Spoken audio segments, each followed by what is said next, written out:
इमरान खान के जो वकील हैं शेर अफजल खान, उनसे किसी ने पूछा कि इमरान खान के जो आजकल हाई प्रोफाइल केसेस हैं जिसमें साफ नज़र आ रहा है कि आप ये केसेस जो है ना, ये सिर्फ ये कोर्ट का मसला नहीं है, ये अदारों का मसला भी है और इसमें आप जीत भी नहीं सकते, तो आपकी क्रेडिबिलिटी भी लूज़ हो सकती है। तो इसके बावजूद भी आप केस लड़ रहे हैं, तो इन केसों की मद में आप कितनी फ़ीस ले रहे हैं? तो शेर अफजल खान ने बताया कि मेरी फ़ीस इतनी है कि इमरान खान को एक नज़र देख लूँ तो मेरी फ़ीस पूरी हो जाती है।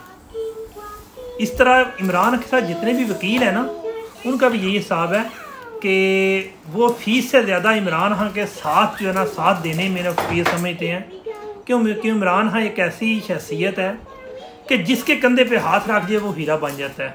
जिस तरह आप हालिया दिनों में देख रहे हैं कि टिकटॉक पहले दिन एक दिन में 1 करोड़ 30 लाख एक वीडियो के व्यूज़ आए। इसके अलावा 6 दिन में 6 मिलियन यानी कि 60 लाख फॉलोअर हो गए और 3 करोड़ जो हैं इसके लाइक्स हो गए और 35 से 40 करोड़ जनाब व्यूज़ आ गए हैं। इस तरह इमरान खान के साथ जो बंदा भी लगा हुआ है ना, उसको लालच नहीं है, क्योंकि उसको दौलत शोहरत चाहिए ना, उसका इमरान खान के साथ है ना ही जो है ना, वही जो सब कुछ पूरा कर देता है। फिर हाँ।